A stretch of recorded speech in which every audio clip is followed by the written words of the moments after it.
राधे राधे। जय श्री कृष्ण, सीताराम। प्रभु, जैसा कि हम आपसे वादा किए थे कि हम हिम्मत न हार के टॉपिक पे कल पहला अध्याय आप लोगों के समक्ष रखे थे और आज उसका दूसरा भाग आप लोगों के समक्ष रखने जा रहे हैं। तो देर न करते हुए मुख्य चीज पे आते हैं और आप लोगों को जल्दी से जल्दी अपनी बात रखते हैं। तो भाइयों, ये जो मैं आप लोगों के समक्ष रख रहा हूँ, ये हमारी रचना नहीं है। ये पंडित श्री राम शर्मा आचार्य जी का लिखा हुआ है और उन्हीं के बताए हुए मार्ग पे हम आप लोगों को भी वही कुछ चीज़ बताने जा रहे हैं। अगर कोई गलती हो तो उसके लिए क्षमा प्रार्थी है, आप लोग क्षमा कर दीजिएगा। भविष्य में आप लोगों का आशीर्वाद हमारे साथ बना रहेगा तो हो सकता है ईश्वर के अनुकंपा से, ऐसी भगवान की प्रेरणा से हम भी कुछ अपना आप लोगों के समक्ष रख सकते हैं। ये आप लोगों के आशीर्वाद के कारण ही होगा, तो आप लोग अपना आशीर्वाद बनाए रखिएगा हमारे ऊपर कि हम भी कुछ प्रभु के भक्ति में कुछ अपना अपना बात रख सके आप लोगों के समक्ष। तो हमें आप लोग मार्गदर्शन करिएगा, क्योंकि हम नादान हैं। इसमें अभी हम सिर्फ पूजा पाठ में लगे रहते थे, लेकिन अभी आध्यात्म की तरफ बहुत, तो अब हम आध्यात्म की तरफ अग्रसर हैं और पहली सीढ़ी है, तो शुरुआत पहली सीढ़ी से ही किया जाता है। तो प्रभु हमारा मार्गदर्शन करिएगा आप लोग। तो ये तो कुछ ऐसी चीज़ें हैं, इसके बाद भी अगर कुछ आप लोग हमें हमारी सहायता कर सके तो हम आप लोगों के बहुत बहुत आभारी रहेंगे। तो हम अपनी बात पे आते हैं।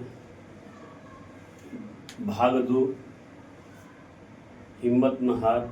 मनुष्य को हिम्मत नहीं हारना चाहिए, उसी के भाग 2 आज मैं आप लोगों के समक्ष प्रस्तुत कर रहा हूँ। हम जिस भारतीय संस्कृति, भारतीय विचारधारा का प्रचार करना चाहते हैं, उससे आपके समस्त कष्टों का निवारण हो सकता है। राजनीतिक शक्ति द्वारा आपके अधिकारों की रक्षा हो सकती है। राजनीतिक शक्ति के द्वारा आपके अधिकारों की रक्षा हो सकती है, पर जिस स्थान से हमारे सुख दुख की उत्पत्ति होती है, उसका नियंत्रण राजनीतिक शक्ति नहीं कर सकती।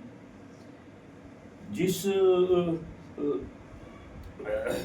राजनीतिक शक्ति के द्वारा आपके अधिकारों की रक्षा हो सकती है, पर जिस स्थान से हमारे सुख दुख की उत्पत्ति होती है, उसका नियंत्रण राजनीतिक शक्ति नहीं कर सकती है। बहुत ही अच्छी बात बोले हैं शर्मा जी, ग्रहण करने योग्य है।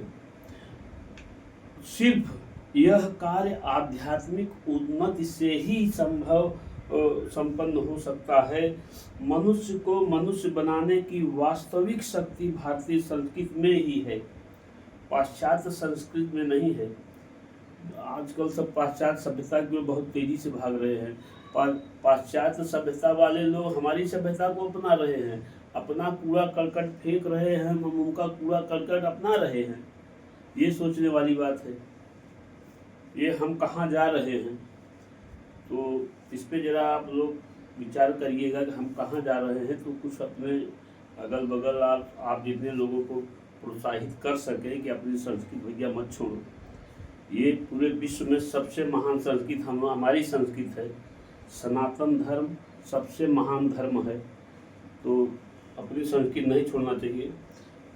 तो मनुष्य से प्रेम करने को पैदा हुआ है, लड़ने मारने के लिए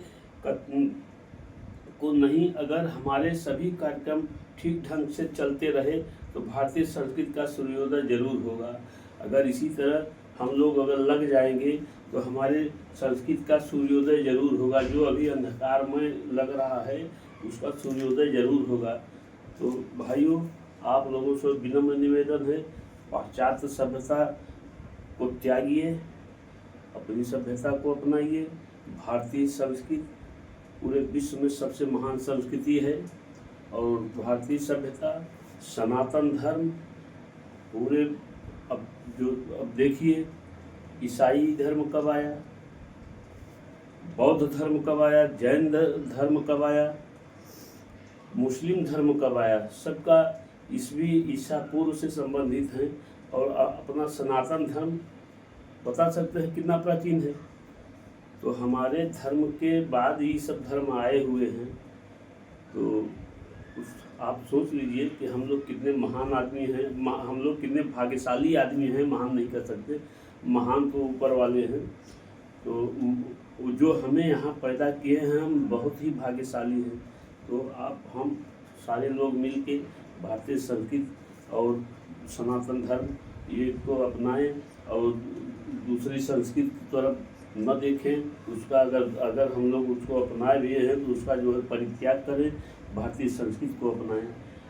राधे राधे, जय श्री राम, हर हर महादेव।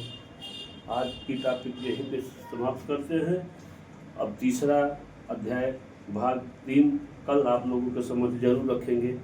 तब तक के लिए आप लोग से क्षमा, तब तक आप लोगों से हम विदा लेते हैं और आशा करते हैं कि आप हमको आगे बढ़ाने में सहयोग करेंगे और इसी तरह आपका प्यार हमको मिलता रहे।